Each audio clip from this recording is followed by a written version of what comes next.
Live from the Mandalay Bay Convention Center in Las Vegas, it's theCUBE, covering VMworld 2016. Brought to you by VMware and its ecosystem sponsors. Welcome back to the Director's Set here at VMworld. We are theCUBE, I'm Peter Burris, and we're joined today by an actually very interesting panel.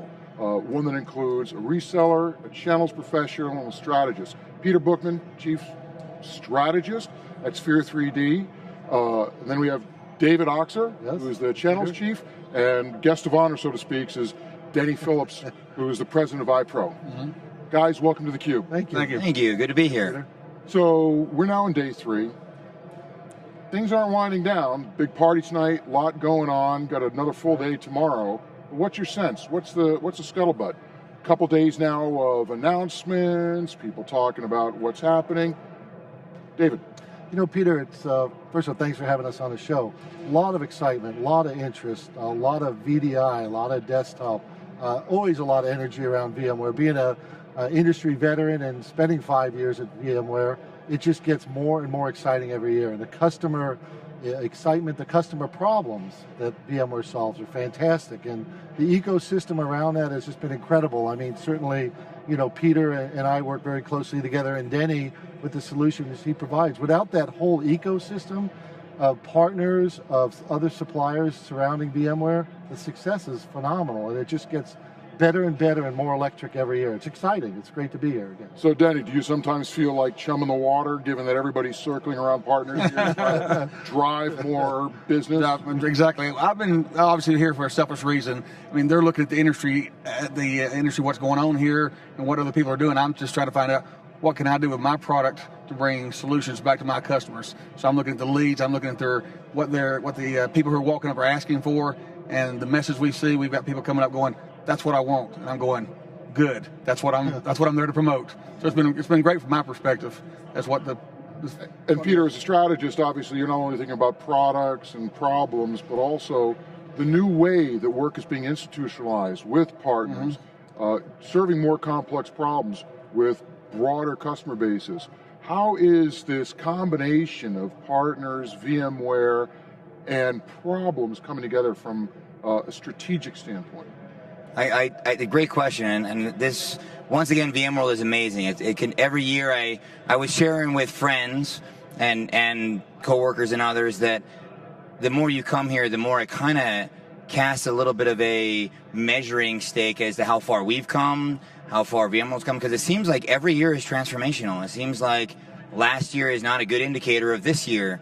And they're all the stories, the cloud, hybrid cloud, the networking stuff, all of things are very instrumental and foundational to what we're trying to do with the cloud. So as an example, it's really exciting to have spent time at the conference sharing along with some of our partners and in educating our partners about new ways to attack the application problems, new ways to attack niche desktop issues like GPU, and as well as the standard. It seems like everybody here has some storage component of some kind, and obviously we have that too, but being able to make it accessible to as many people as possible. We'd like to see cloud-based desktops and applications available for everywhere, and we've really enjoyed at this show telling a story about the orphaned ones, the ones left behind, that we are excited about our channel strategy and execution of that to attack. So let's talk about that. I actually had a conversation yesterday with a CIO that I've known for years. She was here for the day, wandering around the show floor, and I asked her, I was surprised to see her, but I asked her what she felt, and she said that she felt very good that the decision that their company had made to go with VMware 12 years ago was still relevant. Major compliment. I mean, that's about as good as you get from a CIO. However, and you raised the notion of orphans. Everybody talks about the new technology, the new direction, the new thing. A lot of customers still have to maintain the old, and some of it not so old, quite frankly, but still delivering a lot of value. Sphere 3D has kind of an interesting approach on this, and that is how to ensure that some of those older applications can still be married to the new directions without, as you said, being orphaned.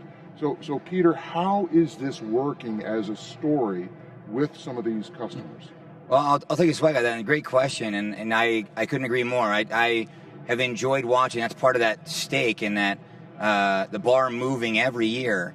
Because I remember, and maybe this is just me and my experience, but it wasn't that long ago. It was only 6 years ago when V3 Systems, which became a part of Sphere 3D, was really innovating around solid state being the means of making virtual desktops available for knowledge workers beyond task workers. So applying that to kind of where iPro came from. iPro's been around since 1998, I believe, Denny, is that right? That's correct. But principally and originally kind of catered to manufacturing, but as with a lot of partners, grown. But what we were seeing in 2010 was task workers, like manufacturers, were utilizing VDI for delivery. However, when you get to knowledge workers and beyond, it was a problem. And our view is until you get them all, we don't have a desktop cloud. We don't have an application cloud.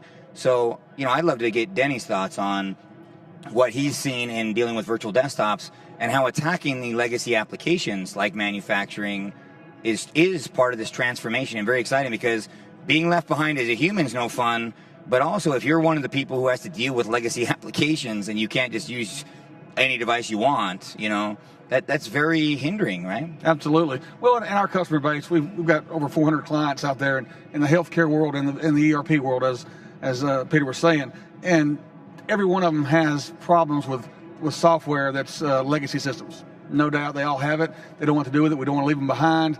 And when I joined the channel with Spear, I was extremely excited about the glassware products because it really does give them a solution now. It doesn't fix the problem. They still got a legacy system, but it builds the gap for them to define what their strategy is. So it's an immediate solution provider right there that I can take to my customers, and I'm already getting tremendous response from the customer base, and even validated here at the show. I mean, people are seeing that tagline and they're going, "I've got this problem. Can you fix it?" And as a direct sales team, that's music to my ears. I have a solution for them. VDI, absolutely wonderful product to be able to help them as a trusted advisor go out and show them how they need to deploy better technologies, better management of all their desktops. So the combination of those two products are just tremendous opportunity for my customers, in turn for me and Spear as well. And like the CIO that I talked to, it allows them to say that the decisions they made, in certain cases, 2-3 years ago, right, are still relevant today because some companies are helping to bring them forward. Yeah. And let's be clear, we're not talking about Windows Vista here. Right. We're talking about relatively new technology. Absolutely. Yeah. So, perfect example, guys like Denny, the reason why we like him is Denny and solution providers like Denny have strategic relationships with their customers and have this trusted advisor relationship that can go in and say, let's look at your environment.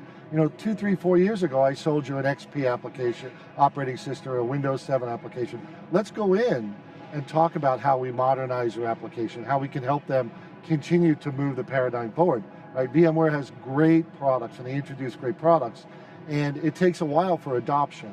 So solution providers like Denny's, the iPros of the world, that are on the relationship with their customer can really monetize that, help them monetize that very quickly, and get that partner really, not only the Denny's of the world, confident and able to deliver a solution, but package things up that really a business owner needs, solves a business problem. In my situation, I could have a migration path for them. They could go up to a new version, but it's cost prohibitive. They really don't want to do that. It's user interface issues. It's a whole new or platform. Or maybe a timing piece. All those Absolutely. variables. This can help them until they're ready to migrate to that next platform. So we wrote at Wikibon, David Floyer, who's who's an absolutely super analyst, wrote not too long ago a piece about what he called device virtualization, which is a part based on technologies like yours, and the idea that you can actually start thinking about how the best of the new interfaces can be brought to some of these older technologies. Talk a little bit about the vision that you have for how, for example, Siri can be incorporated into some of these older legacy applications by utilizing virtualization. That's one of my favorite topics. I've noticed that one of the things conspicuously absent from this show is I didn't hear anybody say year VDI anymore. And yet, the interest is still there. We're clearly seeing that. The movements are still there. So what we've seen anyway is until you can get them all, which is this perfect, beautiful dance of the endpoint and the hosted side. And so the ideal circumstance we're seeing is being able to use a combination of the isolated application delivery of the application, or a virtual desktop that can be distributed and brought closer wherever it is, married to a endpoint delivery where I don't necessarily just stream it. I also can utilize things like Siri or printers or whatever else, right? Whatever I want from the new modern device that brings to the table, gestures, touch, even though my application isn't aware for it. So whether it's manufacturing and or anything else, it's fun to watch as an example of an interface. Seems like virtual reality has been pretty hot on the show floor. I don't know, I didn't see any classes or anything on that, but it's interesting to conceive of where we're going and being able to use the VDI and the application hosted and the device capabilities as a bridge, where I don't leave behind the app, but I do bring the device capabilities with it. I love that David Fleur piece. It was great, and we were flattered to be mentioned in it for how this can be, how this should be, so that in the movement in the cloud, we don't leave things behind. We get the best of all worlds. Right. One of the things that's going to happen is, you mentioned, for example, virtual reality. One of the things that's going to happen is graphics are going to become increasingly important to these interfaces and what characterizes a modern application. Virtualization historically has been, let's figure out how to run a lot of these graphics-oriented instructions on the CPU in an emulation mode. How are you guys, or how do you guys envision that we're going to get to a point where graphics itself is virtualized as a co-processor or something like that? Well, I'll talk technology, and then I think that because that's a great question that involves both technology but also execution of the channel and what the channel brings. Again, because the way I see it, the way we see that is an application by application and a customer by customer decision. You know, I can't help but notice, very much like we buy our PCs and our laptops and our devices, you know, there isn't a one-size-fits-all answer to that question.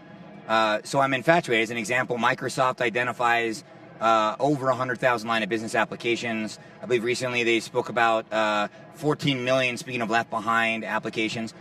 But from our approach, being able to technologically say, well, I can use a isolated hosted application delivery, container-like situation, or I can use a niche virtual desktop with a drop-in appliance that's specific for that type of workload. We can leverage the GPU in very unique ways, but it still leaves the handoff that says, hey, we need the partner system that actually can take it from there, tie in all kinds of other partners, and make very good and important architecture and delivery decisions, like where to put the appliances and how to deploy them, when to use public cloud, when to use private, when to use hybrid cloud.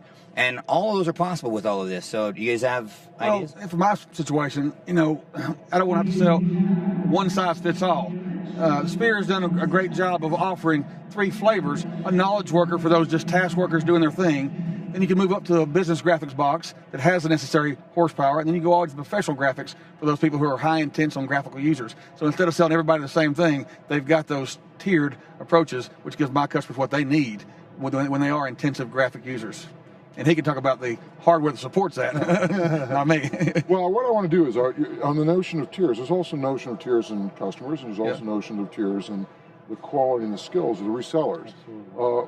Technology, what I like to say is, for the first 50 years of the industry, we had known process and unknown technology. We knew we were going to do accounting, and we understood the processes of accounting. And the question is, we're going to do it on a mainframe, mini computer, client server, some other technology that was always in motion. Now we got a pretty good idea of what the target technology is going to look like. Increasingly, it's going to look like a cloud. The details still have to be worked out, but the applications themselves are not defined by known process to the same degree. We're working with customers. We're building new engagement, big data, IoT, an enormous amount of data being collected with a lot of analysis. It's going to drive system behavior that can't be programmed years in advance. Long way of asking the question. Sure. You're the channel chief. How are you starting to look at your channel partners and envisioning up-leveling their skills not just at a technology level, but especially at a business level to help them understand these application directions. Yeah, that's a great question, Peter. That's the old balance that you have to have with the channel, right? And if you believe that no channel partner is created equal, and they're not, right? They have different capabilities and different skills. Some have a bench, some leverage a bench, some don't use a bench at all, and it depends upon the products that they sell. So our strategy is to go forward with the iPros of the world that are looking to build and augment the bench that they have, but also those partners that also have strategic relationships that say, you know, I'm not there and I really don't have a bench, but I want to partner with someone that has a bench that can help me do the delivery, but they have the intrinsic knowledge of that customer business problem. That's really what we're looking for. We're looking for partners that not just sell the technology, but understand what the business problems are, right? And can work with other partners. Without question. This is a partnership. This is a channel. The way a channel works well is by clear swim lanes, but also the ability to do partnerships, right? So Denny isn't no disrespect to Denny, but he's not the be-all, end-all. He's very good at what he does, but if a customer says, hey, I want to do this also, Denny can come to us and we say, you know what, let's look at the right partner you partner with, right? If Denny's looking to build out his practice, it's up to us, meaning the rest of the channel, to help him build that, mentor him into that, not just throw him into the wolves and say, figure it out, but we can take you through a step program. And that's really what I'm working on developing, is this whole methodology. And we're there. We'd say we're, in the next couple of months, we're probably 90% through where we need to be, and from, identifying that. Go ahead. Well, and from my perspective as well, the one thing that's helped us really escalate our knowledge base as well is we have the products. We actually, my company, I converted to VDI through the products. We use it every day.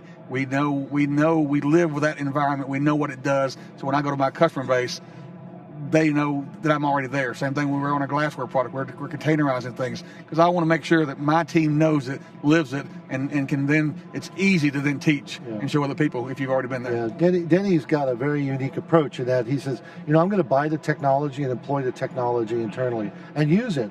And also when customers call me, my customers call me wanting to know more about it, not only can I show them the technology, but I can show them how it's working in my environment. So he's kind of eating our dog food, if you will. Right. But that's really, he's made the investment, and I know Peter and I are really very excited about working with the Denny's of the world and those partners that are willing to make that commitment. But I can tell you, though, you can have as many certification programs as you want to. My guys will pass them. But until they play with it every day, in and out on a daily basis, they're not going to retain it as well as they would if they're actually working on it each day. Right. And that's what we found over the years. That's the experience we've had. If we're going to sell something, we're going to use it. So one of the things that excites me strategically about all of this, and this is a great question, is Sphere 3D merged with Overland Storage to have also a storage side of this portfolio, which plays a great role. A lot of the VDI things we've done, we can plug into other storage, of course, but it's become very easy and frictionless to deploy our storage along with the rest of these components. But to that end, there also was a very long established historical channel there to pull from. So it's great to be able to combine Denny and have, as Dave was talking about, the swim lanes, so that I can say, well, here's where iPro plays and is going to be able to grow as great as it is with the 400 customers and what have you that are there that we're leveraging and building together. It's even better to know that we're going to grow together and utilize the rest of this channel to feed and also to escalate even beyond that. So it's, as mentioned, not the be-all, end-all, but it's an exciting time, especially in VMworld and VMware, because it's got a great ecosystem, and so many people want this that when we have a drop-in appliance-based approach and a certification and accreditation that we can offer our partners, we have a great partner pool to pull from. 17,000 to 19,000 partners worldwide. We have lots of things going on worldwide. It's very exciting to be able to build those swim lanes, evolve those swim lanes, and learn together with iPro and others about how we can do it better. The other thing one more point is we have to do is we owe it to our partners to make transacting business easy. It has to be easy. We have to be able to your customers. We do. We have to make it easy. We absolutely do. The easiest way is to make it easy for your partners. You're right on. Simplicity is, and that's really what we're working on. We have to be able to articulate the value proposition for the partner to communicate to the end users. It's very difficult to do business if we don't know what the end goal is. Mm-hmm. Well, look, guys, it's been great to have you on theCUBE. It's great to get the perspective. I mean, look, if we're learning nothing from VMware, the technology is important, but increasingly customers want to talk about how are you going to help me get value out of the technology, and that requires great Denny Phillips. It requires great Phillips from Denny Phillips from iPro. It requires great partners. It requires David Oscher, yes, sir, from the channel chief at Sphere 3D, and Peter Bookman, strategy, making sure that it all comes together. Thank you very much for being on theCUBE.